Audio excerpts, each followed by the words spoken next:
de negócios, distribuição de conteúdo e relacionamento e vida.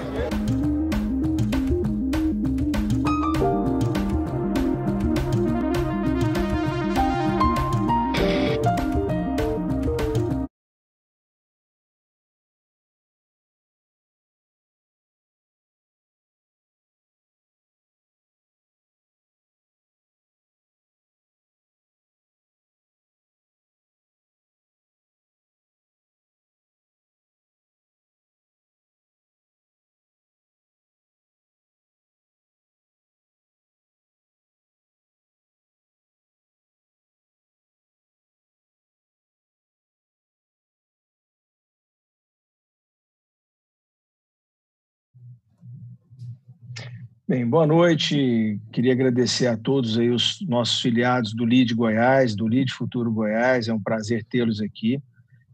Nós estamos aí com um pequeno atraso em função da agenda do ministro Henrique Meirelles com o governador de São Paulo, João Dória, mas vamos aproveitar aqui para contar um pouco aí da história do Henrique, né, para vocês, assim, algumas coisas, inclusive fora do currículo, antes da gente que a gente possa iniciar esse nosso debate com o ministro Henrique Meirelles, atual secretário, né, de Economia do governo do Estado de São Paulo.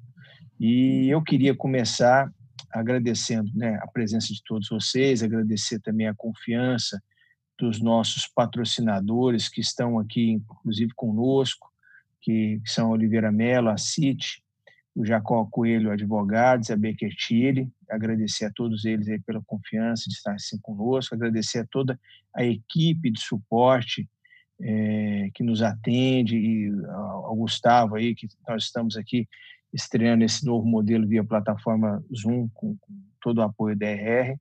E queremos também agradecer aos nossos conselheiros, né, de administração também, que contribuem aí com as suas opiniões e críticas e sugestões para que nós possamos aí fazer aí um a um dos nossos eventos, né? Fizemos alguns eventos na semana passada, temos aí uma expectativa de uma nova grade de eventos que amanhã nós iremos disponibilizar para todos vocês, continuando essas discussões nesse momento, né, novo, né, nesse momento diferente das nossas vidas. Bem, eu vou falar um pouco agora sobre o ministro Henrique Meirelles, e no retorno, quando ele chegar, vou fazer uma apresentação de um breve currículo, né? O ministro Henrique Meirelles, ele nasceu em Anápolis, né, em Goiás, há 74 anos atrás. Agora, dia 31 de agosto, ele completa aí seu aniversário 75, e ele tem uma trajetória, primeiro, a parte desconhecida, né? Na sua juventude, ele teve uma militância política, né? Participou de grupos estudantis, depois foi estudar, ingressou, foi trabalhar numa instituição financeira, que é o Banco de Boston, trabalhou nessa instituição durante 28 anos, começou trabalhando no setor de leasing, em 4 anos ele se tornou vice-presidente da empresa. Dentro da empresa, ele participou, a empresa investiu nele, fazendo cursos na Harvard Business School, e ele foi também, né, se preparando cada vez mais, até que ele foi convidado a ser presidente do banco, inicialmente no Brasil. Foi presidente do Banco Boston no Brasil durante 12 anos, foi o primeiro, né, estrangeiro, né, a presidir uma filial do Banco de Boston, e foi o primeiro brasileiro presidindo uma filial, né, de um banco estrangeiro aqui no Brasil. Graças aos resultados que ele alcançou aqui no Brasil, ele assumiu a presidência mundial do Banco de Boston, foi o primeiro estrangeiro a assumir a presidência de uma instituição financeira americana. O Banco de Boston, na época, logo em seguida, ele se uniu ao Fleet Bank, e aí criou-se, na época, a 8ª maior instituição americana. Em 2002, o Henrique Meirelles se aposentou, né, do banco, né, com a idade de 57 anos, recebeu convites e ingressou na política. Foi candidato a deputado federal em Goiás, naquela época, em 2002, pelo PSDB, foi eleito com 183 mil votos, foi o deputado federal mais votado e eleito. E aí eu queria contar uma passagem interessante que eu tive a oportunidade de vivenciar com ele. Em 2002, tão logo concluiu as eleições, houve uma missão empresarial do governo do estado de Goiás para Washington e Nova York. E eu participei dessa missão, estava participando do Fórum Empresarial, os presidentes das entidades que compunham o Fórum Empresarial, e eu participaram também alguns políticos que tinham acabado de se elegerem. O Henrique Meirelles, que tinha se elegido deputado federal, Demóstenes Torres, que tinha acabado de ser eleito senador, o Carlos Alberto Leré, que tinha acabado de ser eleito também deputado federal, e o Sebastião TJ, que era o presidente da Assembleia Legislativa, que tinha acabado de ser reeleito, né, como deputado estadual. E, além do governador Marconi Perillo, participou do governo dele o seu chefe de gabinete, o Edson Ferrari, hoje conselheiro do Tribunal de Contas. Bem, a missão foi para Washington. Nós visitamos aí algumas instituições financeiras lá, o Banco Mundial, e nessa missão interessante que foi quando conseguiu-se assinar, né, o contrato para a construção da barragem do João Leite. E nós participamos depois de um jantar na embaixada com o embaixador Rubens Barbosa, e jantando com ele, nós recebemos a comunicação, nesse momento da viagem, o Henrique não estava participando, o Henrique foi se encontrar conosco em Nova York. Durante esse jantar com o embaixador Rubens Barbosa, ele nos informou que iria oferecer na semana seguinte um jantar para o presidente eleito do Brasil, o Lula, com alguns empresários políticos americanos na embaixada. E, após fazer o comentário, ele convidou o então governador de Goiás, Marconi, para participar desse jantar na semana seguinte. Nós tínhamos acabado de receber o convite de manhã para retornar na semana seguinte a Washington para assinar o contrato da barragem, né, depois da reunião que fizemos, e aí coincidiu as datas. Bem, fomos para Nova York, outras missões, tivemos outras reuniões lá, Câmara de Comércio, etc., e, terminada a missão, fomos retornar para Washington. Nesse momento, o Fórum Empresarial ele já tinha todos os membros, tinham compromissos aqui em Goiás de um evento que eles iriam participar, não podiam participar, e fomos para Washington, eu, o governador Marconi, o deputado eleito Henrique Meirelles e o Ferrari. Fomos de trem, os outros integrantes foram pegar um avião, um voo para ir. Infelizmente, por conta de uma nevasca, eles não conseguiram pousar e acabaram não participando desses eventos. E lá chegando, teve esse almoço, esse jantar na embaixada, e nesse jantar na embaixada havia uma força muito grande, uma expectativa que o Henrique Meirelles pudesse vir a fazer parte do governo Lula. Um dia antes, houve uma pequena frustração, porque foi comunicado, tão logo Lula chegou nos Estados Unidos, ele comunicou, após uma reunião na Casa Branca com o presidente dos Estados Unidos, George Bush, ele comunicou que o seu ministro da Fazenda seria o ex-prefeito de Ribeirão Preto, Antônio Palocci, e era o cargo que o Meirelles imaginou que seria o seu cargo, mas depois criou-se uma expectativa que ele poderia vir a ocupar também o Ministério do Planejamento. Várias pessoas, inclusive dentro do BT, principalmente o Aloysio Mercadante, estava trabalhando com essa hipótese. No jantar na embaixada, o governador de Goiás, Marconi, conversando com o presidente eleito Lula, colocou que o Meirelles seria uma pessoa que teria um apoio muito grande de deputados e senadores fora, né, daqueles que apoiaram o PT para poder assumir, pela sua credibilidade, por todo o seu currículo. E no dia seguinte nós estávamos no aeroporto, preparando para voltar para o Brasil, quando o Henrique nos ligou relatando que tinha acabado de receber o convite para ocupar a presidência do Banco Central. Ele ocupou essa presidência durante 8 anos, foi o mais longevo presidente do Banco Central que tivemos, fez um trabalho espetacular, né? Mas, infelizmente, para poder também ocupar isso, ele teve que renunciar ao seu mandato de deputado federal, então ele não chegou nem a exercer esse mandato, mas acabou fazendo um trabalho brilhante, né, no Banco Central. Foi quando, ele deve falar um pouco sobre isso aqui, foi quando o Brasil, inclusive, conseguiu equilibrar questões de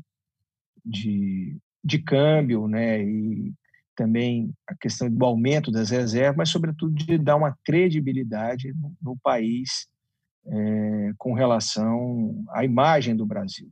E foi num momento importante que o Brasil conseguiu, inclusive, ter as melhoras das suas classificações de rating. Bem, eu estava falando um pouco aí do nosso convidado, mas acabei de receber aqui que ele acabou de entrar, está aqui conosco, participando. Bem-vindo aí, ministro. Um prazer muito grande aí receber o senhor aqui, uma honra muito grande receber o senhor aqui. Eu estava aqui contando aqui um pouco da nossa passagem em dezembro de 2002, quando o senhor recebeu o honroso convite, e mais honroso para nós, não só goianos, mas como brasileiros, pelo papel que o senhor desempenhou à frente dos seus 8 anos no Banco Central. Mas eu um pouquinho antes, ministro, eu rememorei algumas questões aqui do senhor, falando, o senhor tem, assim, no seu belo currículo, uma característica de ser goiano, né? Goiano de Anápolis, nascido aqui. Contei que o senhor teve uma breve passagem em movimentos estudantis aí, né? E na época o que se relata é que uma das grandes lutas do então estudante Henrique Meirelles era discutir o preço da passagem de ônibus, que estava alto na época, né? Coisa que não tem mudado muito, né? Vira e mexe nós temos essas discussões. Mas, com muito orgulho, como eu disse, ele esteve no Banco de Boston durante 28 anos, entrou na área de leasing, 4 anos assumiu a vice-presidência, depois assumiu a presidência do Banco de Boston no Brasil, onde ficou por 12 anos, foi o primeiro, né, brasileiro a assumir a presidência de uma instituição estrangeira no Brasil. Pelo belo trabalho que fez aqui, ele foi convidado a assumir a presidência mundial do Banco Boston, nos Estados Unidos, e aí não só foi o primeiro brasileiro, mas foi o primeiro estrangeiro a assumir a presidência de uma instituição americana. Naquela época, o Banco de Boston depois se uniu ao Fleet Bank e criou a 8ª maior instituição americana. E com esse trabalho, que foi bastante reconhecido, foi reconhecido pela Câmara de Comércio Brasil, Estados Unidos, como o Person of the Year, né, um título que também orgulhou muitos goianos, os brasileiros, aí, pelo seu reconhecimento. Título também que o seu colega, né, seu chefe hoje, o governador João Dória, também recebeu, assim como o presidente Jair Bolsonaro. E o Henrique, depois, quando se aposentou em 2002, eu estava contando, ministro, da sua passagem na política. O senhor foi candidato a deputado federal pelo PSDB, foi eleito como deputado mais votado, com mais de 183 mil votos. Depois, teve esse desafio aí que eu estava comentando de assumir a presidência do Banco Central, foi o mais longevo presidente do Banco Central, assumindo aí durante 8 anos essa missão. Participou aí de vários conselhos de empresas importantes, como a KKR, como o JBS, a Azul, foi presidente da Autoridade Olímpica, né, para poder organizar, né, o palco das Olimpíadas que iríamos receber em 2016, e depois ministro da Fazenda do presidente Michel Temer. E agora, nesse desafio, né, desde 2019, assumiu o desafio de ser secretário da Economia do governo do Estado de São Paulo, gestão João Dória.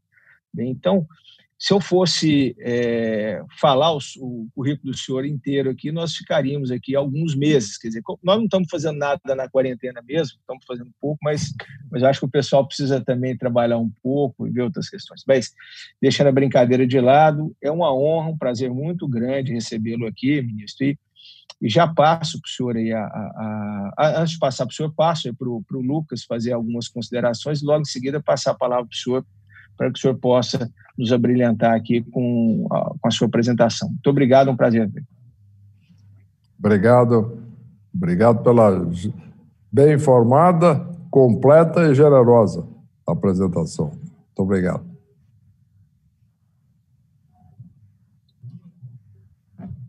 Ministro, boa noite. Os senhores estão me ouvindo? Eu estou ouvindo.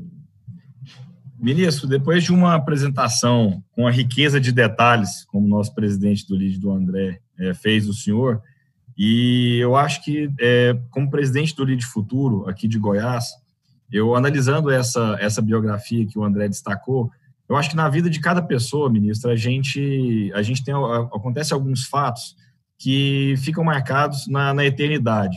Por mais que décadas e décadas se passam, nós vamos sempre lembrar de algumas coisas que acontecem nas nossas vidas. E um acontecimento muito marcante que aconteceu na minha vida foi em 96, eu tinha 6 anos, ministro Meirelles, quando eu lembro dos meus pais arrumando as malas para ir para Miami, se não me engano, quando o senhor foi receber o título de presidente do Bank Boston. E eu lembro do meu pai explicando para minha mãe a importância daquele momento. Eles estavam conversando e ele falou: André, você não tem noção o que representa. É o primeiro estrangeiro que está assumindo uma presidência de um banco norte-americano. E eles estavam naquela viagem um entusiasmo muito grande, um entusiasmo com mistura de orgulho, e isso me marcou muito. E ao longo da sua trajetória privada e depois política, isso, toda vez que o nome do senhor era citado, eu olhava e falava, putz, um goiano, que eu lembrava daquela cena e lembrava com uma marca muito grande que o senhor é goiano. Então, toda vez, ao longo de todos esses passos que o André descreveu, uma marca muito forte em mim, ao longo da minha trajetória pessoal, minha trajetória profissional, sempre me veio. O que vem no nome do senhor veio aquela imagem da minha infância muito forte, ministro. Então, só quero falar, antes de passar a palavra para o senhor, que a sua biografia e a sua trajetória inspiram, eu tenho certeza que inspira muito a mim e a nós jovens goianos, de que com estudo, com foco no que faz e acreditando nos projetos e nas missões às quais nos é dada, a gente pode chegar em qualquer lugar. Sua biografia nos inspira, ministro. Mais uma vez, obrigado por ter aceito o nosso convite. Seja bem-vindo ao palco online do LIDE Goiás. Obrigado. É uma satisfação enorme estar aqui. Podemos falar um pouco sobre o Brasil nesse momento e a perspectiva que nós temos para todos, né? Principalmente estar conversando com vocês aí do LIDE Goiás é sempre uma satisfação muito grande, mesmo que agora, em termos virtuais, nós possamos entrar e eu possa estar em Goiânia mais uma vez.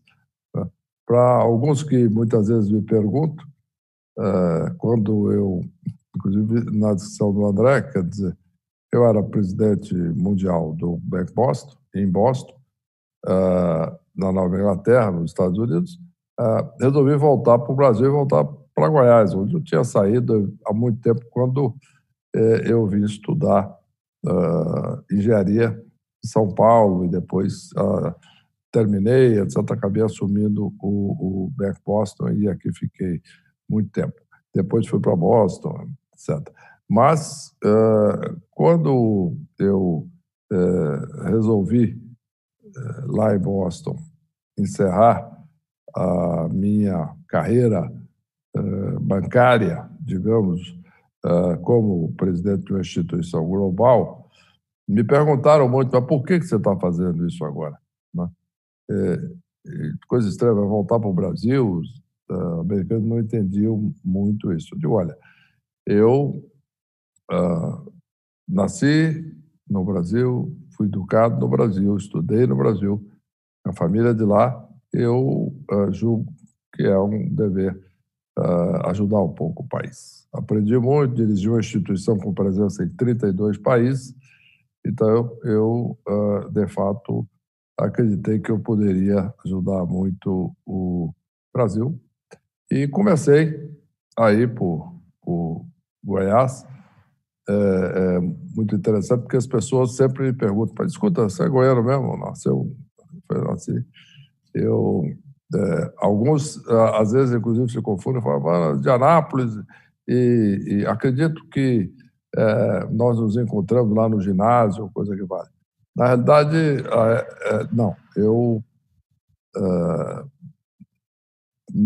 nasci em Anápolis, de fato, mas meus pais já moravam em Goiânia. A família da minha mãe era de Anápolis, tradicional de lá, etc. Tinha um bom hospital, que era um hospital evangélico, e a minha mãe foi dar à luz em Anápolis, mas ele já morava em Goiânia. Meu pai se mudou para Goiânia em 1937. A cidade estava sendo construída ainda.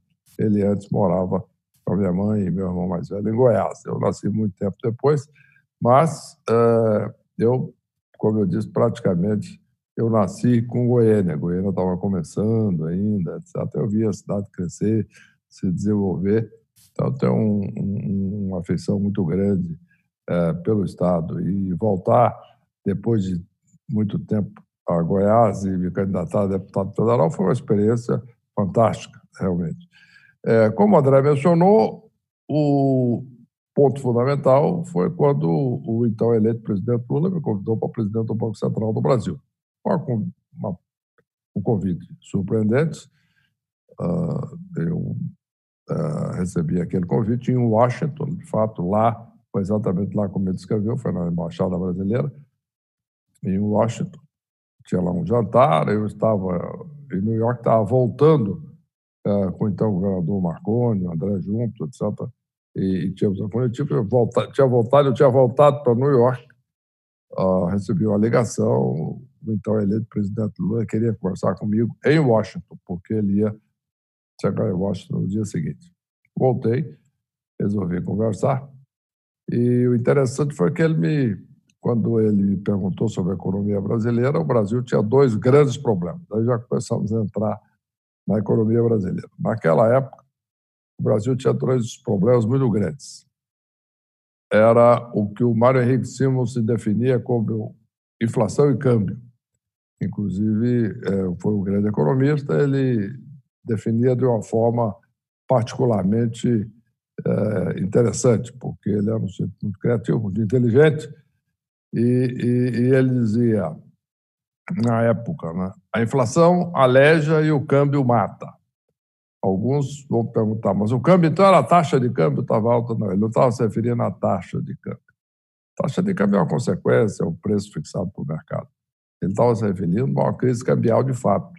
É quando o país deixa de ter dólar para pagar suas obrigações, suas compras, suas contas, etc. Aí quebra mesmo. É um caso que, por exemplo, recente da Argentina, vai tomar recurso do FMI, etc. O Brasil estava nessa situação na época, quando o Brasil tinha quebrado, na prática, em 98, e tinha tomado um empréstimo de 30 bilhões de dólares do FMI. E o FMI dirigia as coisas, as decisões mais importantes da economia. O Brasil tinha que pedir autorização do FMI. Como a Argentina agora é assim, o FMI emprestou o dinheiro e fala, tá bom, mas tem que fazer isso, etc. Não que orientasse de uma maneira errada, não. Era uma coisa de austeridade mesmo, para botar as contas em ordem, como o FMI sabe fazer e tem uma experiência no mundo inteiro. Mas é uma situação muito ruim, né? Você fica obedecendo ordens. Né? Tinha uma famosa economista do FMI, uma argentina, Ana Maria, ela chegava em Brasília, então chegava o poder. Né? Então, para dizer o que o Brasil podia ou não podia fazer. Então, era essa a situação da época. E o Brasil também tinha uma inflação elevada. Então, nós tínhamos problema de falta de moeda externa e tínhamos problema de inflação. Inflação alta, chegou a ter 17% de inflação naquele período. Inflação elevada, muito mais, incomparável com o que acontece agora. E o presidente Lula, eleito na época, me perguntou: Meirelles, me diz aqui, você aceitaria o convite para ser presidente do Banco Central? Mas antes disso, tem solução ao problema? Eu falei, tem. Solução tem. Expliquei rapidamente. De uma forma que não é economista, evidente, não é banqueiro, não é empresário. Então, de uma maneira que ficasse claro exatamente qual é a situação. E ele disse, tudo bem. Então, é possível resolver o problema do Brasil? Eu falei, é. Ele falou, e você aceita ser presidente do Banco Central? Eu falei, aí, sim, com uma condição. Ele disse, qual a condição? Total independência. Mas o que é isso? Independência? Como? Você não é lá parte do governo? Eu falei, não, o Banco Central, em todos os países do mundo, é uma instituição independente, ele não é ministério. Não deve ser. Né? E é independente como é o Supremo Tribunal, como é o Tribunal de Contas da União, como é o Congresso Nacional. É um outro poder, outra instituição, controla a política monetária, a economia brasileira de forma independente. Normalmente, os dirigentes dos bancos centrais têm mandato, né, na maior parte dos países. E ele conversou um pouco, resolveu, tá bom, vai. Então, tudo bem, aceitou. E de fato, isso foi feito. O projeto de independência do Banco Central, de fato, foi enviado ao Congresso, que, na realidade, era dividido em duas partes. A primeira foi aprovada, ficou, de fato, independente do Ministério da Fazenda. Mas o Banco Central não recebeu aquilo que é fundamental para uma independência completa, que é o mandato. Isto é, o governo podendo nomear, o presidente da República nomeia, mas a partir daí ele tem um mandato, não pode ser demitido, a não ser por caso grave, de condenação, transitado em julgado, etc. Pois bem, é assim que funciona o Banco Central americano, é assim que funciona o Banco Central europeu, é assim que funciona o Banco Central do Chile, etc, etc. Pois bem, então, esse o quadro, ele aceitou, foi apresentado o projeto foi discutido muito tempo no Congresso Nacional, acabou concedendo autonomia ao contábil, operacional, financeira do Banco Central, orçamento independente, tudo, mas nunca foi, de fato, definido um mandato para a diretoria do Banco Central.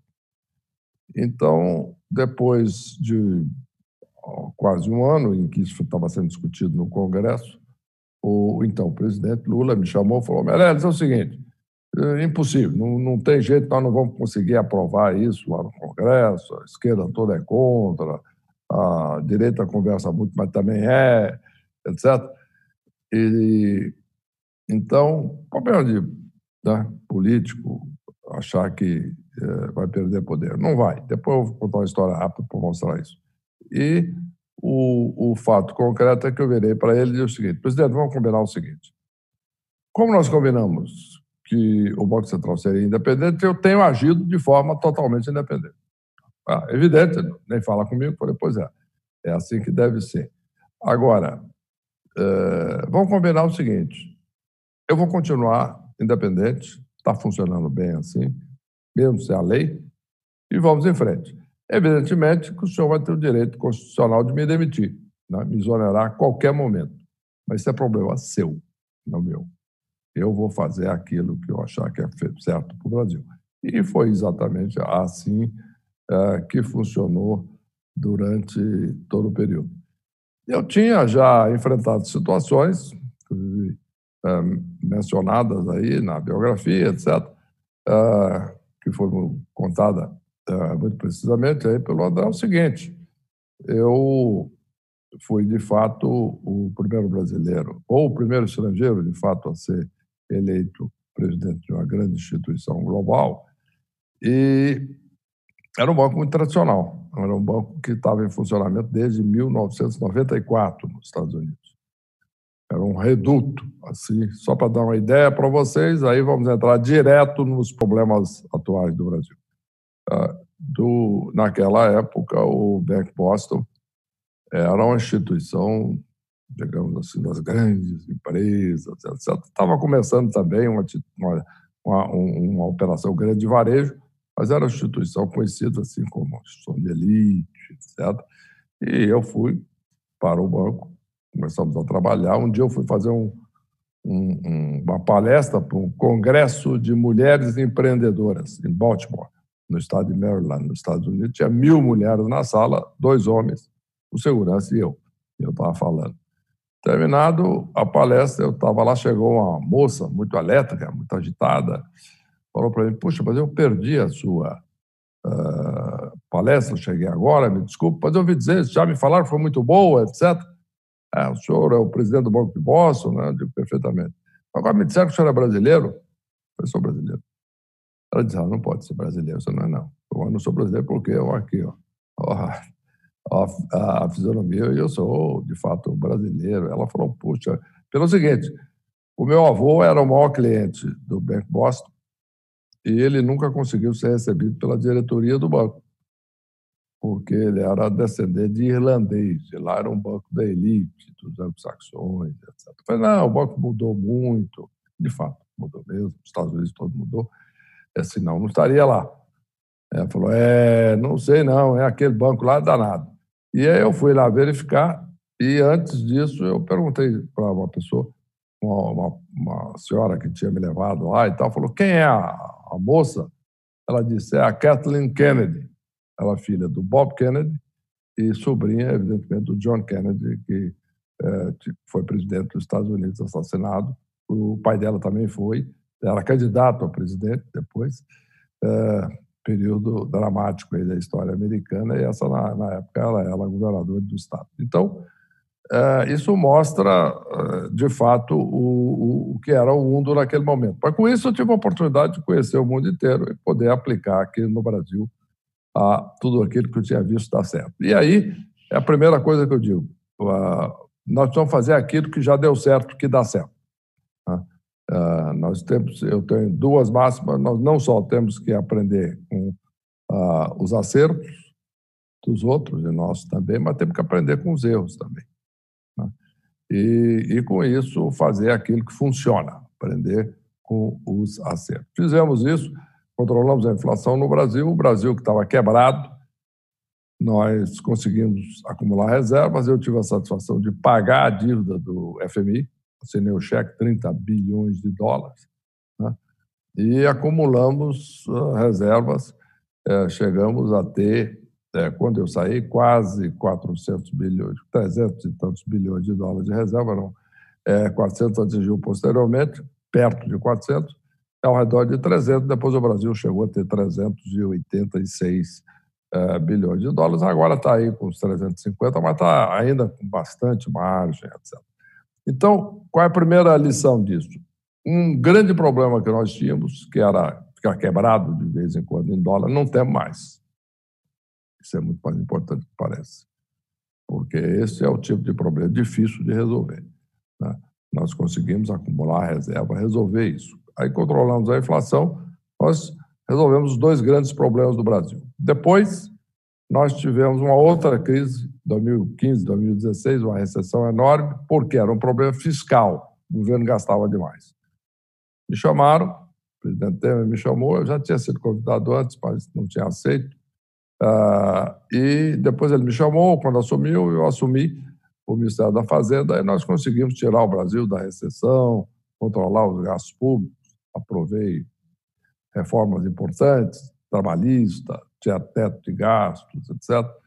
Com isso, nós conseguimos colocar o Brasil de novo para crescer. Depois, esse crescimento refluiu um pouquinho por causa de eleição e uma série de outras questões. Crescemos pouco em 2019, pouco ao redor de 1%. O governador Dória me convidou, eu tinha saído do Ministério da Fazenda, depois me convidou para ser secretário da Economia de São Paulo, com fazenda, planejamento, desestatização, etc. Assumi um conjunto de coisas na área econômica. É o maior estado, evidentemente, do país, 33% da economia brasileira, e com isso nós pudemos impulsionar a economia, porque o que estava faltando no Brasil era isso, era a economia real funcionar. E, para vocês terem uma ideia, o Brasil cresceu, segundo dados do Banco Central, um pouco menos de 1% em 2019. São Paulo cresceu 2,8%, 3 vezes mais. Sem São Paulo, o Brasil cresceria 0,2%, 0,3% só. Então, por que puxou o Brasil inteiro? Além do efeito estatístico. São Paulo compra, como você sabe, e vende do país inteiro. Então, no momento que nós puxamos São Paulo, nós demos um impulso na economia brasileira. Infelizmente, entramos na crise agora da pandemia, que isso não é controlado por ninguém, isso não é culpa de ninguém. Não se pode culpar um governante. Você pode questionar a maneira de combater a crise, etc., a pandemia, etc., mas a doença em si é um vírus, se envolvesse de uma forma não muito clara, aparentemente foi animais selvagens. Mais selvagens não, foram animais que no Brasil são selvagens, a maior parte do mundo lá, eles capturam esses animais e consomem, e morcegos, etc., e outros, eles gostam de fazer aquilo na sua culinária, e aparentemente esses animais silvestres transmitiram a doença. Mas não tem prova disso, não se sabe. O fato é que essa pandemia, ela tem como grande resultado negativo uma crise econômica. Então, aí é que já começa uma grande diferença que nós enfrentamos agora, e precisamos entender isso. Em 2008, o Brasil teve uma crise financeira. Foi uma crise pelo crédito. Os bancos americanos, depois europeus, quebraram, transmitiram essa crise para o Brasil pelo crédito. Eu era presidente do Banco Central, enfrentamos essa crise, tínhamos reserva internacional, etc. Conseguimos superar, o Brasil voltou a crescer. E em 15 e 16, o problema era fiscal. Enfrentamos o problema fiscal, etc. Teto de gastos, controlamos, voltou a crescer. Agora, não adianta tomar medida só econômica. Né? Então, eu hoje mesmo fiz uma apresentação mostrando que 2 países muito similares, Suécia, Dinamarca, países com nível de renda parecido, com hábitos de vida parecidos, clima parecido, tudo bastante similar, ambos na Escandinávia, a mesma região da Europa. O que acontece? A Suécia adotou uma política liberal, tem nada, tem controle, tal, etc. Não tem controle, restrição nenhuma. A Dinamarca, restrição rígida. Né? O resultado disso é que o número de contaminados por 1 milhão de habitantes na Suécia, ou por 1.000 habitantes, tá, a conta mais fácil, é 3 vezes maior do que na Dinamarca, que adotou controles rígidos. O número de mortos na Suécia é 4 vezes maior, por 1.000 habitantes. No entanto, o PIB, o produto, no caso, o consumo, medido diretamente, inclusive, e o PIB também, como consequência, mas o consumo nos 2 países caiu igual. Por quê? Porque o problema é a pandemia. Então, nós temos que enfrentar a pandemia, em consequência, enfrentar e resolver o problema da crise econômica. Então, não adianta tentar resolver a economia sem enfrentar o problema da pandemia. Os exemplos no mundo inteiro mostram isso. Agora, em dito isso, evidentemente que é uma luta dura para você controlar, porque essa pandemia não era conhecida. Né? Outras doenças eram mais conhecidas, mas a última grande pandemia como essa que existiu no mundo foi um século atrás. Gripe espanhola, em 1918. O Brasil atingiu Goiás, né? Pesado na época, atingiu o mundo inteiro. E é muito importante isso. A gente lê livros de história, vai pesquisar, porque com isso nós aprendemos bastante. Muito bem, então esse é o quadro, e em função disso, São Paulo, por exemplo, nós estamos adotando, acredito que o Goiás também, um controle rígido da atividade econômica, etc., de coisas que demandem muito trânsito de pessoas, e a contaminação grande, para controlar a pandemia e, enquanto isso, nós temos que proteger as empresas e as pessoas. Tá? Proteção das pessoas é feita por essa ajuda aí de R$ 600, que foi planejada para durar 3 meses, desculpe, e que aparentemente vai precisar de mais tempo. O governo está falando agora que vai ser 600, porque fica muito caro, vai ser 200, isso vai ser uma discussão complicada aí, porque a proposta inicial era 200 também, mesmo por 6 meses, 3 meses, mas o fato é que então, tem uma questão de sustentação das pessoas que não têm forma de autossustentação. São despedidos da empresa, comércio informal, trabalho informal, perde sustentação, tem que receber uma ajuda do governo. E as empresas, né? Esse é o ponto. Então, o governo criou esse programa onde o Tesouro passa recursos do BNDES, o BNDES passa para os bancos repassar para as empresas, o governo pode garantir, principalmente empréstimo de folha de pagamento, uma parcela, né, importante do empréstimo. No entanto, é importante dizer que, de fato, isso não está funcionando bem, né? Vocês são testemunhas disso, sabem. As empresas reclamam muito que está demorando, etc.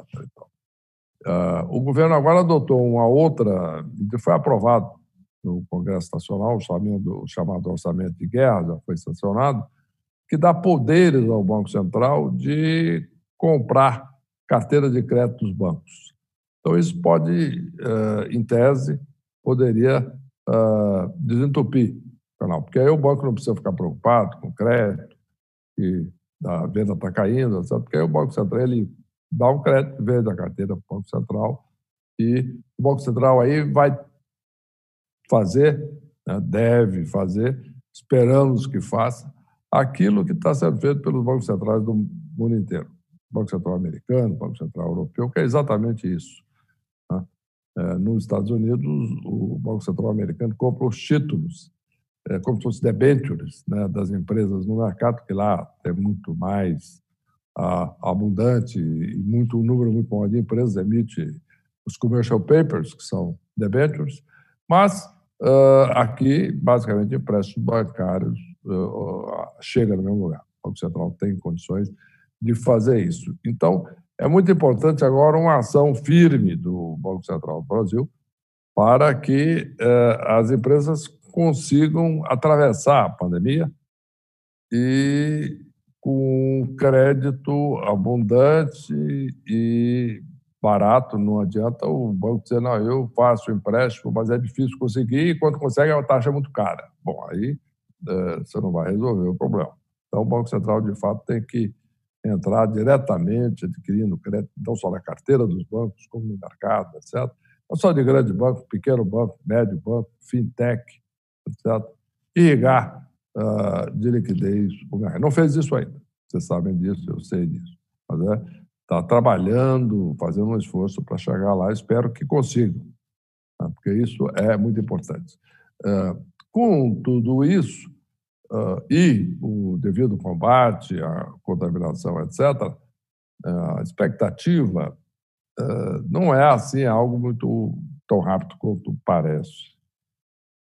Essa é a má notícia. Estou falando agora de pandemia. O pico de casos no Brasil vai se dar no mês de julho, não vai ser nem junho, pelo andar da carruagem. Parecia que ia ser maio, né? Mas a curva no Brasil, de fato, a curva de novos casos, ela ficou crescendo muito, é normal. Olhando retrospectiva, difícil, duro, dramático, condições sociais. É uma coisa você dizer, não, tem distanciamento social. Tá. Todo mundo fica em casa, etc. Mas eu sei que precisa de vender coisa na rua, precisa de trabalhar, e o trabalhador informal, tá bom, agora tem os R$600, mas muita gente precisa de fato, de trabalhar ali, fazer alguma coisa, de se transportar para sobreviver. Ou mesmo o que não é o informal, o que não é o receptor dos R$600, mas tem que pegar transporte para ir para o trabalho. Os transportes no Brasil são um pouco congestionados, os coletivos, como sabemos disso, o ônibus, etc., o trem em São Paulo, o metrô. Então, de fato, uma questão complicada. Nós temos outro problema complicado no Brasil, que são as favelas. Não adianta você chegar numa favela e dizer, não vamos fazer distanciamento social aqui, cada um. Não. Coitado.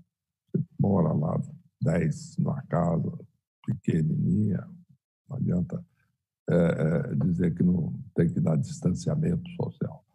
Então, isso tudo gera uma situação mais difícil no Brasil e, portanto, essa curva vai demorar mais tempo para subir e depois para descer. Então, nós temos que nos preparar para isso. Eu acho que, para isso, o governo, de fato, tem que agir forte para proteger as empresas e o Banco Central agindo forte, o Ministério da Economia também, através do BNDES, como estão fazendo aí. O sistema não está funcionando ainda bem, mas tem que fazer funcionar. E, depois disso, aí a expectativa é que a economia possa voltar a crescer. Aí sim, depois disso, nós estamos falando isso, francamente, em 2021. Tem uma queda grande agora, começa a cair menos, começa a recuperar, mas recuperar de baixo. Então, vai, de fato, começar a crescer mais, a economia vai começar a se recuperar, de fato, no sentido de produzir mais do que produzia antes, isso em 2021. A partir daí, nós temos que trabalhar para o Brasil produzir mais e melhor, isto é a chamada produtividade. Aí tem uma série de reformas que precisam ser feitas pelo governo federal. Fizemos algumas na época, a base é mais importante, trabalhista, teto de gastos, etc., e outras, mas é importante agora fazer a reforma administrativa.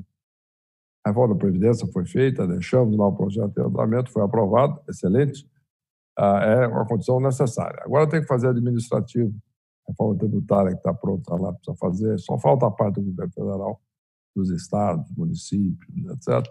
Está tudo já projeto preparado, tem que seguir isso em frente e uma série de outras reformas fundamentais visando facilitar a vida das empresas, né? É aquilo que o Banco Mundial chama facilidade de produzir, tal do Doing Business, que é uma bíblia do Banco Mundial, classificando os países em qual é a facilidade de produzir naquele país. Países mais eficientes nesse aspecto Finlândia, Singapura, depois mais embaixo Alemanha, Suíça, etc., Estados Unidos, chega um pouco depois. Mas esses são os países onde é mais fácil. O Brasil, infelizmente, quando eu assumi o Ministério da Fazenda, estava ainda número 129, numa lista de 149. E trabalhamos duro para levar o Brasil para uma classificação muito melhor. Ele começou, de fato, a melhorar, chegou no número 109, melhorando, mas tem muita coisa a fazer ainda para chegar lá. E isso vai fazer com que cada empresa, trabalhando o mesmo número de horas, possa produzir mais, um sistema tributário mais simples, mais eficiente, burocracia menor. Em resumo, o governo, em tese, passando, o governo como um todo, não é um ou outro governante, o governo, o Estado brasileiro, seja federal, estadual, municipal, passar, de fato, a facilitar a vida das empresas, mas isso não é assim um desejo. O prefeito resolveu, o governador resolveu. Não, não. São reformas importantes, profundas, difíceis, mas que, infelizmente, está tudo mapeado. Eu fiz um trabalho em conjunto com o Banco Mundial, que foi aí algo que demandou aí um bom tempo, né? Passamos quase um ano trabalhando juntos e fizemos todo um mapa aí com uma série de projetos que estão seguindo agora, né? Essa medida provisória da liberdade econômica, que foi apresentada por esse governo, já foi resultado disso, uma série de medidas nessa direção. Portanto, vamos seguir em frente e portanto, o Brasil tem condições, sim, de crescer a taxas maiores e, portanto, ser mais viável, mais fácil produzir no Brasil. Trabalhando mesmo número de horas, a empresa produz mais, o trabalhador produz mais, ganha mais, todo mundo é mais eficiente, a empresa tem mais lucro, o trabalhador ganha mais. O nível de produtividade brasileiro caiu um pouco nas últimas décadas. Melhorou um pouquinho recentemente, nos últimos anos, mas caiu um pouco durante um bom tempo. Então, nós temos que recuperar. O mapa já está todo feito, algumas medidas importantes, reformas grandes já foram feitas, mas vamos seguir em frente. É basicamente isso que eu queria dar um quadro para vocês, o mais completo possível. Obrigado. Podem passar aí as perguntas e a discussão. E vocês, então, poderem só perguntar, mas dar sua opinião também. Olha aí, a situação é a seguinte, também estou aqui exatamente para ouvir. Obrigado. Obrigado aí, ministro, obrigado aí pela sua fala, né, Não é à toa que eu até não mencionei o ministro Henrique Meirelles, ele foi candidato à presidência da República em 2018, e não é à toa que uma das questões que ele colocava é que se você tiver alguma dúvida, algum problema, pergunta para o Meirelles. Então, acho que ele está aqui mais uma vez mostrando o porquê disso. Bem, eu vou passar primeiro para a Ana Flávia Canedo, Ana Flávia da incorporadora Oliveira Melo, que está completando seus 38 anos, né? A empresa foi fundada não era nem projeto ainda, né, Ana Flávia? Então, aproveita e faça a pergunta sua para o ministro Henrique Meirelles, por favor. Boa noite, ministro. Uma honra estar podendo fazer uma pergunta para o senhor. Bom, eu queria saber, em 2020, o câmbio teve uma variação positiva de cerca de 45%. A tendência é que ele continue nesse movimento de alta? E se sim, quais as consequências, sobretudo para a região do Centro-Oeste, de um câmbio neste patamar? Olha, o câmbio, quando tem uma desvalorização da moeda e o dólar sobe um pouco, ele tem efeitos diversos na economia, negativos e positivos. Vamos começar por positivo, sempre é melhor começar por positivo, né? Os exportadores ganham mais e, portanto, têm melhores condições de competir no exterior, vender mais. O que não é pouca vantagem no momento em que o consumo doméstico cai tanto, né, pela pandemia. Então, existem países que já estão começando a comprar, a Ásia, etc., controlaram. Mas cedo a Europa já chegou no pico, começou a cair já novos casos, então deve começar a comprar logo. Então, o fato dos exportadores terem mais reais por cada dólar que exporta é benéfico. No caso de Goiás, quem se beneficia com isso? Os agricultores, né, que exportam. Quem produz soja, quem produz milho, quem produz carne, né, aqueles produtores de gado, frigoríficos, etc. Tudo. Ou porque o Brasil exporta desde carne, frigorífico exporta, mas também exporta gado em pé. Então, isso tudo beneficia os produtores de carne, produtores de soja, produtores de milho, etc. Normalmente, no entanto, o setor industrial é dividido. Aquelas empresas brasileiras industriais exportadoras se beneficiam, né? Se beneficiam bastante. Quem tem um produto que vende no exterior se beneficia. Agora, o Brasil também é um grande importador, né? Não só de bens industriais prontos, que importa uma série de coisas, importa um telefone, um celular, né? Uma parte importada. Quase nada feito no Brasil, e isso custa mais caro, tudo que é importado passa a custar mais caro. Agora, insumos também, esse é um ponto importante. Você pega a indústria automobilística, de automóveis, ela importa peças, componentes para a indústria automobilística. E isso aumenta de preço. Isso afeta, evidentemente, a economia brasileira, afeta a economia goiana também, né, que está importando, ou seja, direta ou indiretamente, né, comprando bens e serviços que têm componentes importados, etc., ou, de fato, o bem importado diretamente. Então, Tudo isso tem efeitos, portanto, positivos e negativos. Um tipo de situação onde uma empresa, de fato, perde um pouco, mas e não necessariamente tem o ganho equivalente, é das empresas que têm empréstimo em dólar. Essa, de fato, fica mais cara. Tem que gerar mais reais para pagar. Quer dizer, então, a dívida aumenta em reais.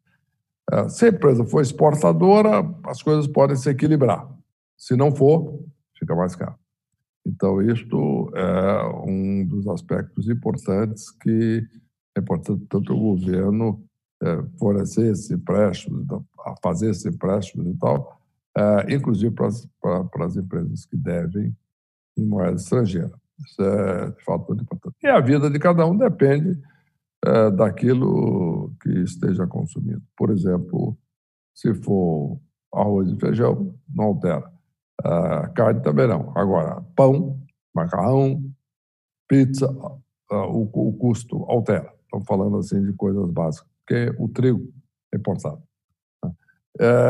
Além de equipamentos, máquinas, etc.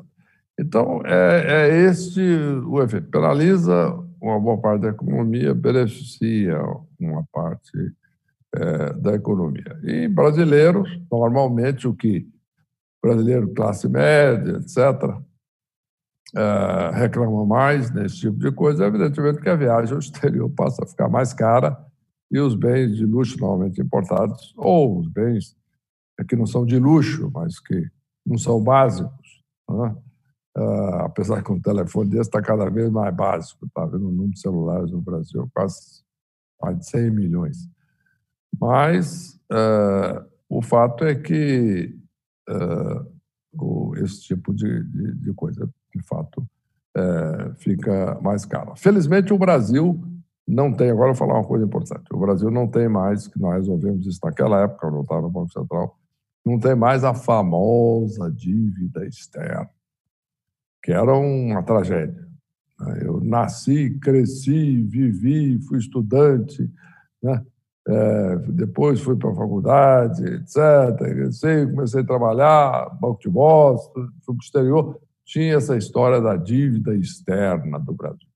Então, isso era um problema. Inclusive, quando eu assumi o Banco Central em 2003, isso era um drama. O dólar tinha subido muito, a dívida pública brasileira tinha subido. Hoje não tem, na realidade, é o contrário. Isso facilita um pouco as coisas. É importante vocês saberem disso. Como o Brasil, na realidade, tem uma dívida externa pequena, hoje em dia, e tem muita reserva internacional, 350 bilhões de dólares, o dólar sobe, o governo perde dinheiro. Teve um lucro agora recente, não sei em qual período, de 500 bilhões de reais. É muito dinheiro. O governo ganha bastante com o fato de ter 370, caiu agora para 350, vendeu um pouco, fez bem, bilhões de dólares de reservas internacionais. Portanto, é muito importante nós olharmos isso com o devido cuidado aí, né? Que hoje essa desvalorização cambial, do ponto de vista das contas públicas, dívida pública brasileira melhora, porque o Brasil é um credor em dólares, isto é, o Brasil tem reservas e tem pouca dívida. A empresa que deve dólar é o contrário, e não tem caixa em dólar. O exportador ganha, o importador perde. Qual é o problema normalmente de subir o dólar? Como sobe os custos dos importados, esse é o maior problema. Sobe a inflação, puxa a inflação para cima. Foi o problema que eu encontrei quando eu assumi o Banco Central. E depois, quando eu fui para a Fazenda, tinha um problema parecido. Mas, hoje em dia, isso não é o problema. Controlamos a inflação está baixa, está abaixo de 2% hoje, e até o dólar conseguir afetar a inflação para isso virar uma preocupação, tem chão. Tem muito espaço ainda. Então, mas normalmente essa é a maior preocupação com a taxa de câmbio, é o fato de que ela subindo afeta a inflação. Basicamente é esse o quadro, eu procurei dar um quadro mais completo possível da questão, da famosa questão cambial do Brasil. A taxa de câmbio não é só um problema para quem vai comprar dólar. Tem diversas facetas dos dois lados aí. Obrigado, ministro. Obrigado, Ana. E eu passo agora para o Jacó Coelho, da Jacó Coelho Advogados, para ele poder formular sua pergunta. Jacó.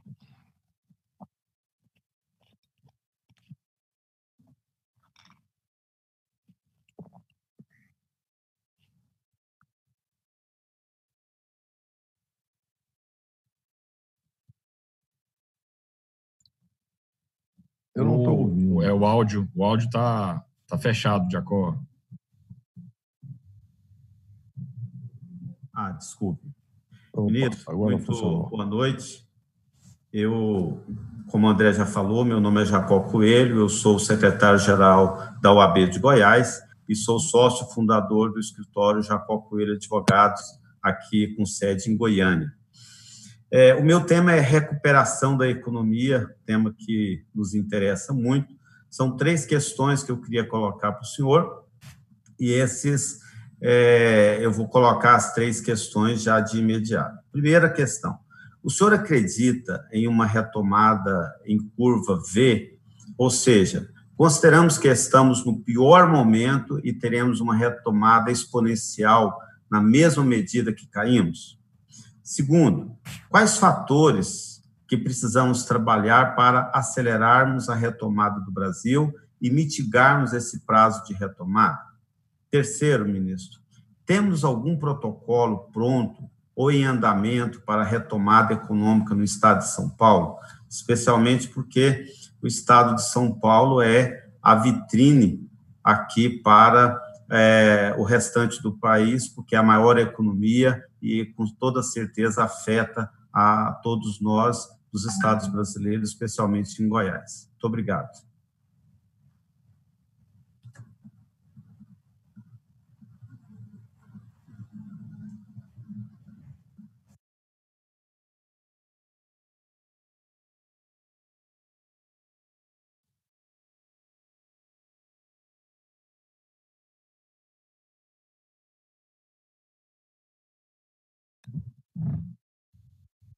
Consegue ouvir? Não. Ministro, Tá sem áudio.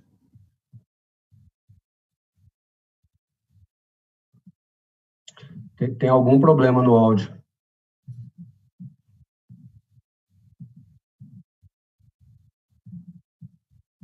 Gustavo, ele está com algum problema no áudio, porque está mostrando o microfone dele desativado e nós não estamos ouvindo.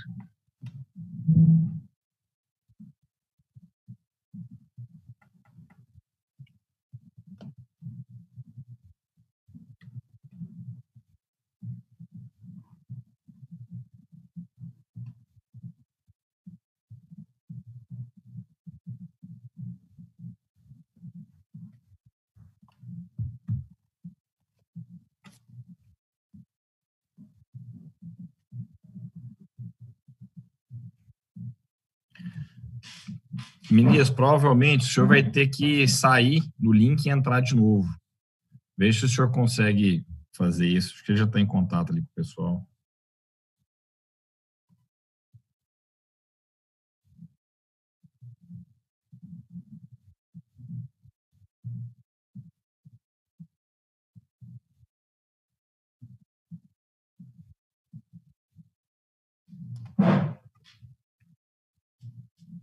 O ministro.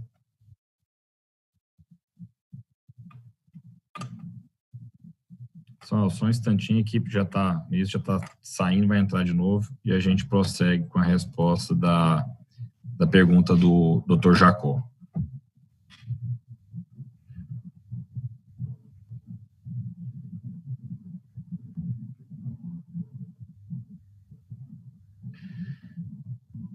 André, o pessoal acha que evento online não tem improviso. Tem improviso, se não me engano, até mais do que evento físico. Acontece.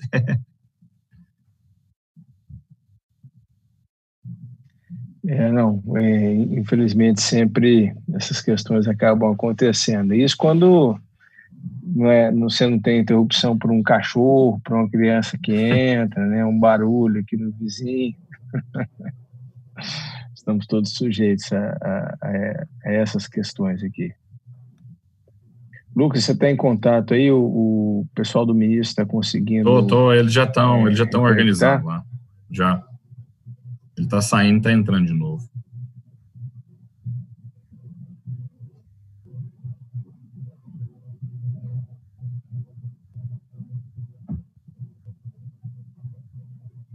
Aí entrou de novo, vamos ver se funciona agora. Ministro, desativa o aí. Não, continua não ouvindo. Não seria o fone dele? Às vezes está desconectado? Se é o fone que desconecta. Aí, agora sim. Agora sim, ministro. Tá bom, obrigado. Bem-vindo novamente. Obrigado. Aproveitando enquanto está funcionando, vamos dizer o seguinte: a recuperação brasileira não deve ser rápida. Por quê? Porque ela depende da pandemia. Não adianta achar que dá para acelerar. Tem que acelerar, pode, controlando a pandemia. Para isso, tem um custo muito grande.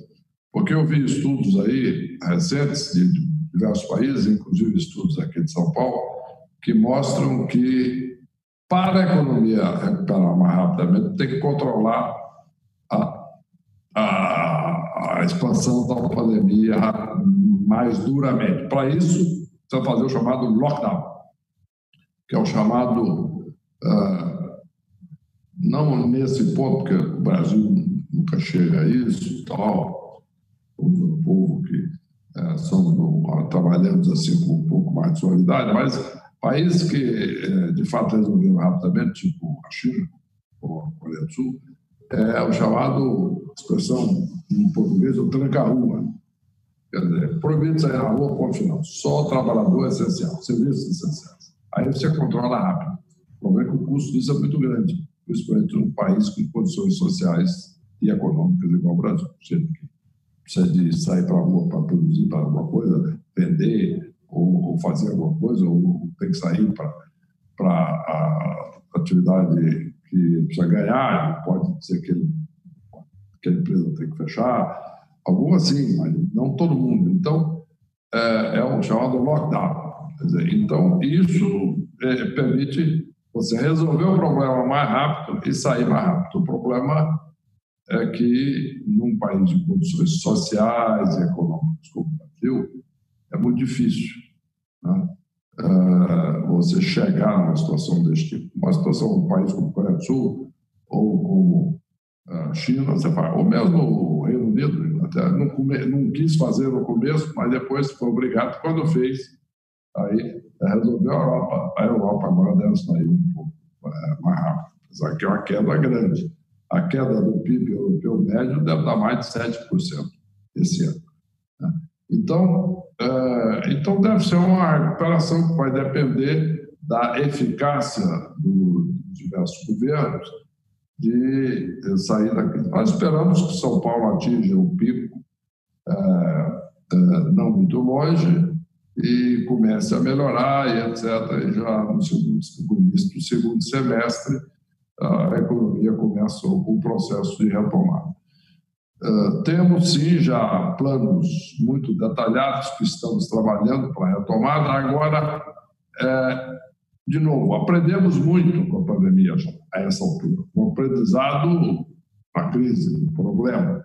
Aquela coisa de aprender, pilotar voando, porque não tinha experiência anterior. Estudar como é que vai resolver, fazer planejamento da pandemia. Não tinha pandemia, não tinha experiência nenhuma. Agora nós já temos. Então, estamos desenvolvendo cada dia mais, mas temos. Então, vai ser protocolos por área específica e por região do Estado. Então, por exemplo, regiões mais no extremo, perto, por exemplo, do Triângulo Mineiro, de Goiás, etc. Goiás, naquela ponta lá, encontra lá o bico lá de São Paulo, Rio Mineiro, Mato Grosso, etc. Então, aquela confluência dos rios ali. Mas o fato é que na divisa, naquela região e em direção ao Mato Grosso do Sul do Paraná, aquela região toda ali, é menos denso, as cidades estão mais espalhadas, tem mais áreas e são cidades que têm boa disponibilidade de UTI, de hospital, de leito, etc. Então, é possível ir fazendo uma reabertura gradual do ponto de vista geográfico e também do ponto de vista de segmento econômico, tipo de empresa. Aí vai ser um protocolo muito detalhado do setor ideal. Nós temos 150 protocolos setoriais diferentes que já estão sendo desenvolvidos, muitos deles prontos. Depende. Hoje, por exemplo, protocolo de shopping. Como é que é o protocolo de shopping? Aí tem toda uma série de coisas que os shoppings já desenvolveram e apresentaram, etc. Tem uma sala de descontaminação, tem isso, que a pessoa passa por ali e tal, vai, e todo mundo lava a mão, e tem isso, tem aquilo. Então, tem distância mínima, número máximo de pessoas, etc., que circulam nos ambientes, nas empresas, nas indústrias, distância entre trabalhadores, etc., no comércio, número máximo de pessoas por metro quadrado, depende da área da loja. Em resumo, existe um protocolo muito grande e de maneira que permita a atividade de se desenvolver o mais rápido possível com segurança. Porque o pior que pode acontecer, já a experiência internacional já mostra isso, é quando começa a abrir, aumenta de novo muito a contaminação, tem que voltar atrás. Aí é muito ruim. Certo? A pior recuperação de todas é a recuperação em dado. Essa é muito ruim. Sobe, desce, sobe. Aí isso é a pior possível. Então, a recuperação não será um V, será algo que vai demandar um pouco mais. Por quê? Porque aí as empresas também sofreram um pouco, tomaram dívida, etc. A pandemia ainda vai estar exigindo atenção e, gradualmente, aí no momento em que, de fato, controlar a pandemia e a economia aí sim pode crescer. A expectativa é que isso vai passar mesmo, qualquer preocupação, todo mundo vai poder trabalhar normalmente. Realmente, só depois tiver vacina. Tá certo? E isso é coisa para 2021. Antes, nós já vamos estar quase na normalidade, mas com controle. A vida não vai ser a mesma coisa. Nós vamos precisar tomar cuidado, né? Pegar na mão, beijinho nas moças, tal, aí encontrando a senhora, tal, essa coisa, reuniões, abraço. Isso aí vai precisar de ir com mais cuidado. O distanciamento social vai ter que prevalecer e muitos hábitos, máscara, tá certo? Isso vai precisar ser usado principalmente nos ambientes de trabalho e tal, até que de fato isso seja totalmente. Mas quanto mais rápido os protocolos estiverem desenvolvidos, sendo implantados, mais rápido será a recuperação da atividade.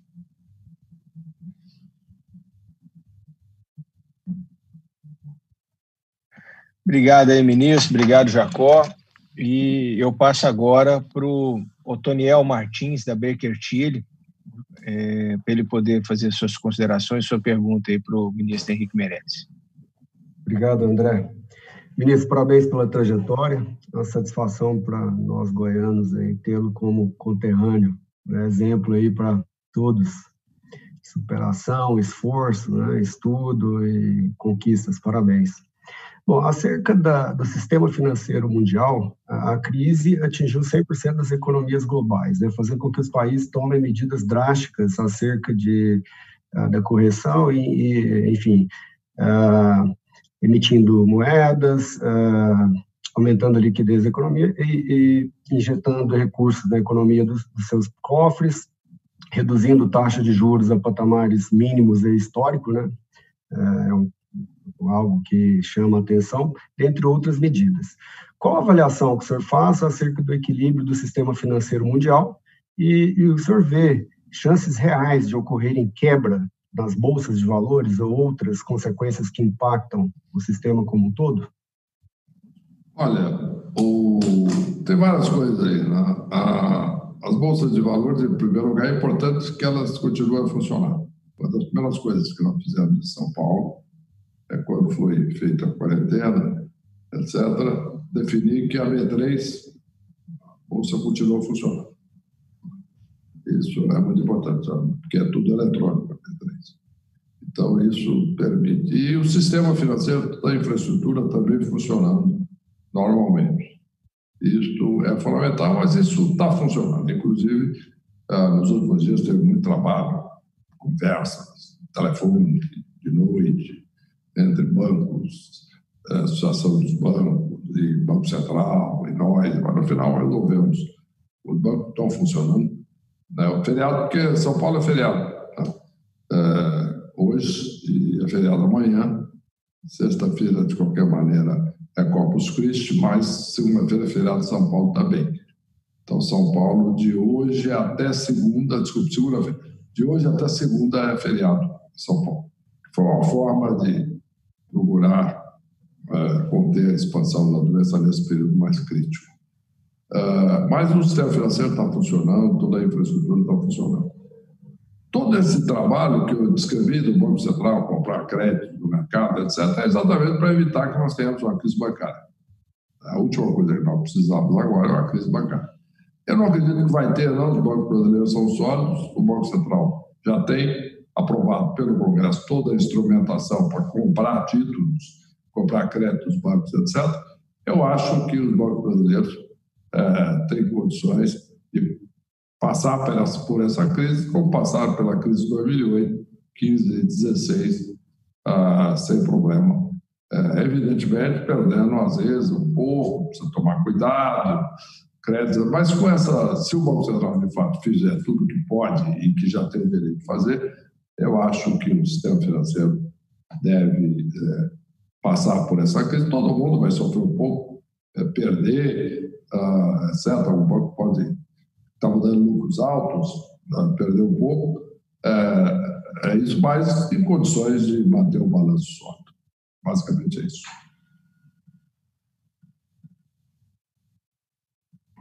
Obrigado, Vinícius. Obrigado, Daniel. Vinícius, eu costumo dizer, assim, nas conversas, nas lives que nós tivemos ultimamente, que tem o lado positivo da crise mundial, que aí o problema é grande e a solução tem que ser grande. Quer dizer, está todo mundo sofrendo ao mesmo tempo, né? Não é só o Brasil, não é só um setor, né? Não é só a economia. E nós estamos lidando com uma crise sem precedentes. Como o senhor comentou, tivemos várias crises aí, o senhor estava ou na iniciativa privada ou já no setor público, mas enfrentando essa crise de 2008 como presidente do Banco Central, crise asiática, né, em 97, quer dizer, tivemos aí várias turbulências, porém estamos passando por um momento totalmente inédito. Na percepção do senhor, o senhor acha, e aí eu quero aproveitar a pergunta aqui, que foi feita aqui pelo Henrique Barbosa, da Gama Graphics, o senhor acha, primeiro, que as reservas hoje que nós temos aí, hoje no Brasil, e aí foram reservas praticamente nos valores que o senhor deixou, né, praticamente 1 bilhão por dia. Essas reservas são suficientes para essa crise e qual que o senhor acha que vai ser essa consequência da dívida pública para o governo? Quer dizer, o senhor que tanto lutou para aprovar a questão do teto de gastos, né, em 2017, como o senhor vê essas duas questões? Duas coisas. Primeiro, André, as reservas são suficientes, sim. Nós temos 350 bilhões de dólares de reserva. Eu acredito que enfrentamos a crise de 2008 com 210 e já foi muito mais do que suficiente. Portanto, temos aí uma boa margem de segurança que nós construímos aí, e que naquela época principalmente, e o Brasil, então, nesta frente aí, não vejo grande motivo de preocupação. O Banco Central vai vender o ponto de reserva, agora já vendeu alguma coisa, está fazendo certo, não vejo problema. Agora, no que diz respeito à dívida pública, vai crescer, não tem outro jeito. Pandemia você tem que enfrentar, e tem que fazer o que for necessário. Bom, agora, e depois? Passou a crise, aí nós temos que implantar de novo, aplicar de novo o teto de gastos, controlar, austeridade, mais forte até do que antes, e crescer mais, facilitar a vida das empresas, crescer mais todas as reformas fundamentais. Começando administrativo, tributária, saneamento e etc.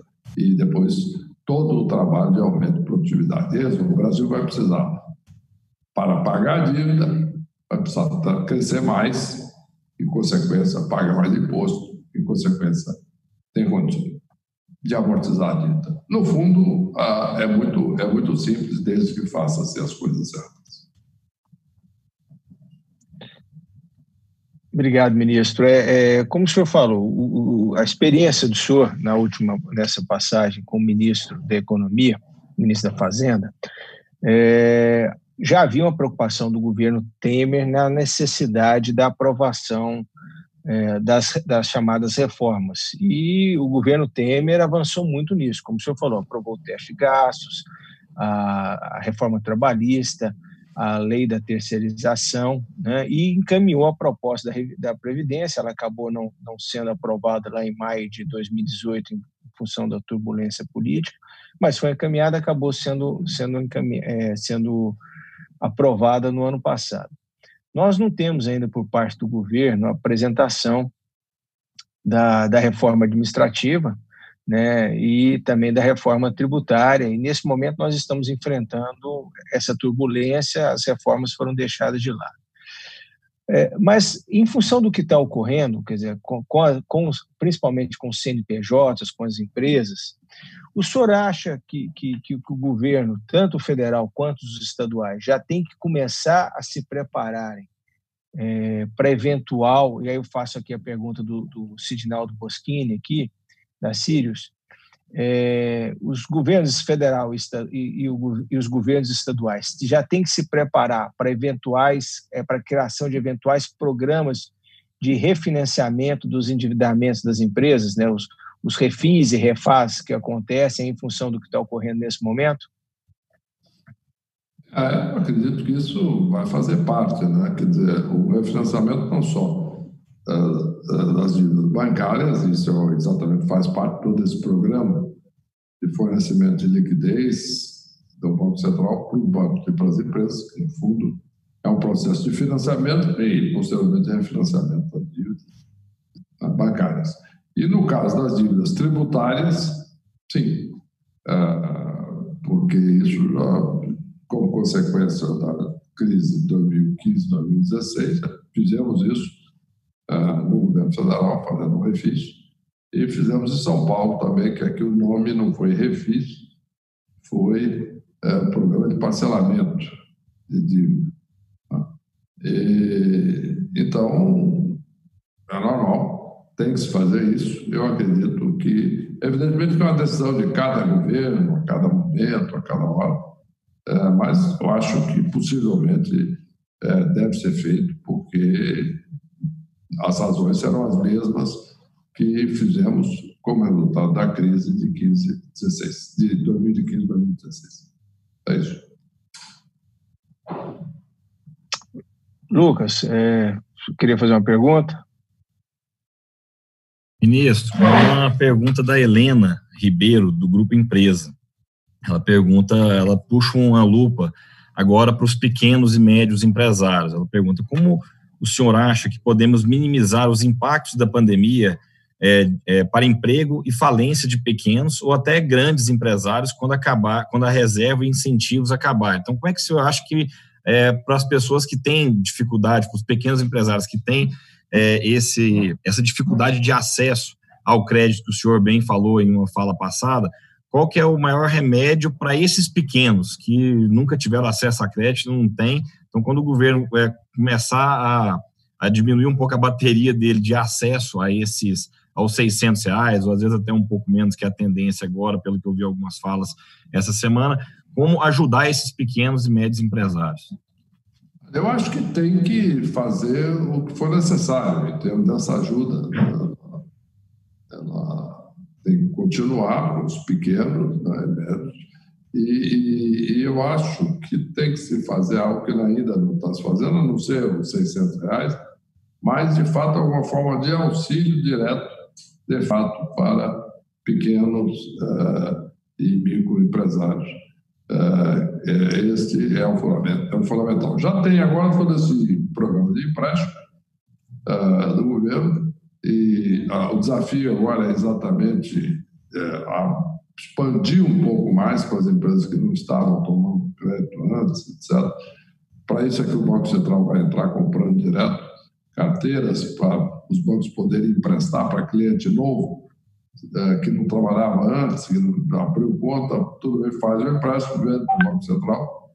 A finalidade é exatamente essa, né? Tem que irrigar a economia e manter essas empresas todas em condições de sobreviver, voltar a produzir, voltar a ganhar, etc. Mas, em resumo, são formas diversas de repasse governamental. Tem que ser. É um momento em que o governo tem que preservar vidas e economia, empresas, grandes, médias, pequenas e microempresas.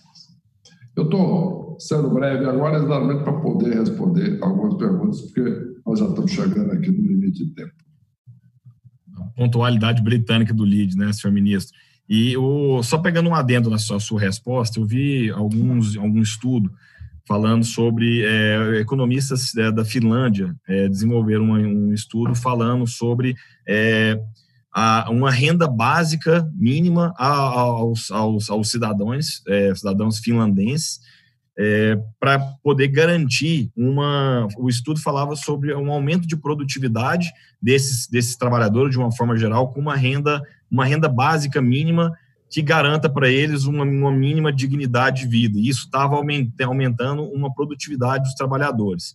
Obviamente, comparar a Finlândia com o Brasil é um erro grande, mas pegando essa ideia, eu vi alguns economistas falando, algumas pessoas discutindo a viabilidade de uma extensão de forma permanente a uma ajuda do governo aos cidadãos. Obviamente que o impacto disso é gigantesco, é uma outra conversa muito mais estruturada para a gente analisar esse tema, mas essa ideia é uma utopia ou é algo que isso pode acontecer em algum momento? Olha, pode acontecer algo dos termos não muito diferentes do que já foi feito, aumentando a escala do Bolsa Família e etc. No fundo, o conceito é isso. Né? Esse próprio auxílio dos R$600, nesse valor não vai continuar, o governo não tem recursos para bancar isso. O ministro da Economia agora está dizendo em estender um pouco, vai baixar para R$200. Não há dúvida, o Brasil não há finança, como você disse bem, não tem recurso para isso. Não produz riqueza suficiente para dar esse tamanho de subsídio. Agora, algo de valores menores, etc., é importante, eu acho que deve fazer. Agora, é importante crescer, gerar emprego, porque a melhor política social que existe é o emprego. Os países europeus têm programas de assistência social, a Europa é muito... tanto que são chamadas social-democracias, né? Gastam muito com isso, mas são muito ricos, e ricos há muito tempo. Os próprios Estados Unidos não tem o que tem a Europa desse tipo de ajuda, repasse governamental. O que nós precisamos fazer no Brasil, isso sim, temos condições de fazer, é aumentar o emprego, aumentar a renda, as empresas crescerem, contratar mais gente, e a melhor política social que existe é o emprego. E isso é que é fundamental. A Europa são países antigos, estabilizados, cresce pouquinho, o governo gasta muito, o governo muito grande, ótimo, padrão de vida muito bom. Chegar nesse nível é como aquela família que o nível, há várias gerações, tem muito recurso, então as pessoas não crescem muito, mas também tem um padrão de vida bem elevado e tal, e fica ali. É a Europa. Os Estados Unidos é diferente, né? As pessoas querem crescer, querem progredir e tem muita oportunidade, cria mais emprego, cresce mais, etc. Então, é mais ou menos esse o quadro. Nós temos a Europa aqui no extremo, depois nós temos aqui os Estados Unidos, nesse tipo de medida, e aqui, no outro extremo, nós temos a Ásia, né?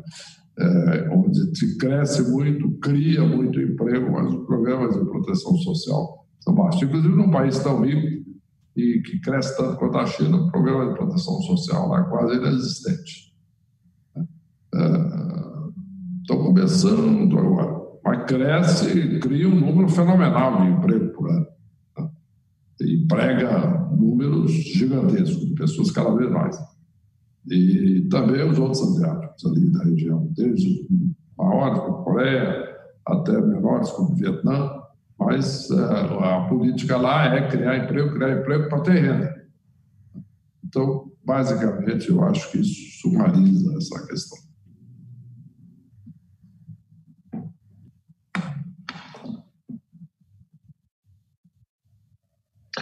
Ministro, obrigado aí pelo seu tempo, obrigado aí pelas lições, né?